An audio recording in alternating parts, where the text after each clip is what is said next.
బాబు Jagjivan Ram చిరస్మరణీయుడని BJP Kakinada జిల్లా parliament convener Rambala Venkateswararao అన్నారు. Kakinada rural మండలం పండూరు గ్రామంలో తాతపూడి దివాకర్ ముహూర్త అప్పారావు ఆధ్వర్యంలో బాబు జగజ్జీవన్ రామ్ జయంతి సందర్భంగా ఆయన విగ్రహానికి పూలమాలలు వేసి నివాళులు అర్పించడం జరిగింది. ఈ సందర్భంగా కాకినాడ పార్లమెంట్ కన్వీనర్ రంబాల వెంకటేశ్వరరావు నాయకులు మాట్లాడుతూ బడుగు బలహీన వర్గాల ఆశాజ్యోతి ఉన్నత ఆశయాలతో దేశ అభ్యున్నతికి శ్రమిస్తూ భారత ఉప ప్రధానిగా సేవలందించారని, ఈనాటి యువత ఆయన స్ఫూర్తిని పుణికిపుచ్చుకొని ముందుకు సాగాలని అన్నారు.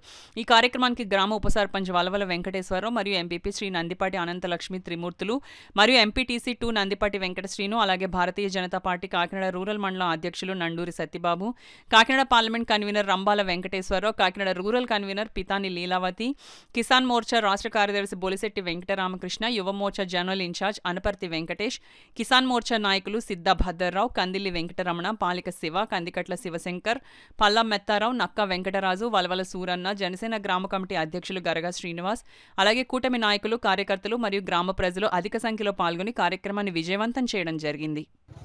చాలా ఘనంగా ఈ కార్యక్రమాన్ని నిర్వహిస్తున్నారు. ఈ రోజున భారతీయ జనతా పార్టీ తరఫున మేమందరం కూడా ఇక్కడ రావడం అనేది చాలా ఆనందదాయకం, ఒక అదృష్టంగా భావిస్తున్నాము. అలాగే ఈరోజు ఎవరైతే మనకి నూతనంగా ఎన్నికైనటువంటి మండల ప్రజా పరిషత్ అనంతలక్ష్మి త్రిమూర్తులు వారు మొట్టమొదటిసారిగా వారితో కలిసి ఈ కార్యక్రమంలో పాల్గొనడం కూడా శుభపరిణామని, అదేవిధంగా ఏదైతే బడుగు బలహీన వర్గాల కోసం ఈ దేశం కోసం అహర్నిశలు పాటుపడి ఎటువంటి లాభాపేక్ష లేకుండా దేశం బాగుంటేనే ఎవరైతే అట్టడుగు స్థాయిలో ఉన్నటువంటి వర్గాలందరూ కూడా ఉన్నత స్థాయిలోకి ఎదగాలని, వారందరికీ ఒక ఉన్నత స్థాయి కల్పించాలనే ఆలోచనతో ఆ రోజున ఎన్నో త్యాగాలు చేసినటువంటి మహానుభావుడు బాబు జగజ్జీవన్ రావు గారు. ఈ సందర్భంగా వారికి ఘనమైన నివాళులు అర్పిస్తూ ఏదైతే రాబోయే రోజుల్లో కూడా ఆయన స్ఫూర్తిని ఇక్కడ యువతే కాదు ఇక్కడ ఉన్నటువంటి ప్రతి ఒక్కరూ కూడా ఆదర్శంగా తీసుకుని ముందుకు సాగాలని చెప్పేసి ఈ సందర్భంగా తెలియదు.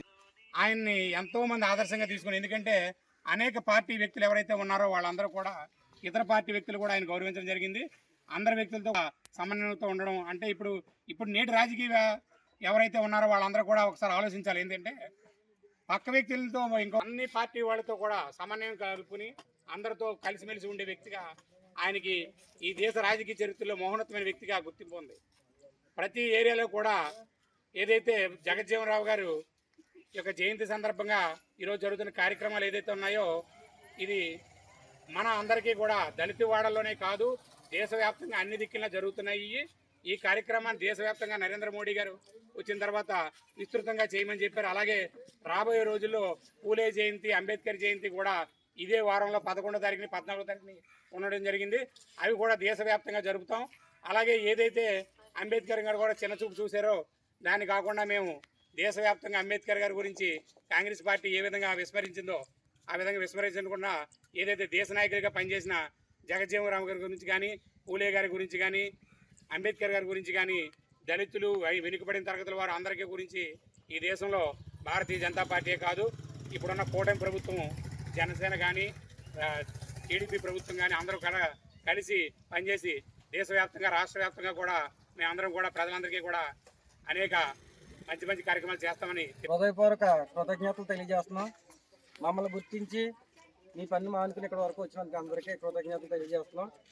డాక్టర్ బాబు జగజ్జీవన్ రావు గారు స్వతంత్ర పోరాటంలో ఎంతగానో పాల్గొని అతి చిన్న వయసులో కేంద్ర మంత్రిగా, అప్పట్లోనే కార్మిక శాఖ మంత్రిగా కేంద్రానికి, మరియు సొంతంగా పార్టీ పెట్టి దాదాపు 80 పార్లమెంట్ సీట్లు గెలుచుకుని దేశానికి ఉప ప్రధాని అయిన ఏకైక దళిత నాయకుడు అయినా కనుక ఈ కార్యక్రమానికి మీరందరూ విచ్చేసినందుకు మీ అందరికీ ధన్యవాదాలు తెలియజేస్తాను.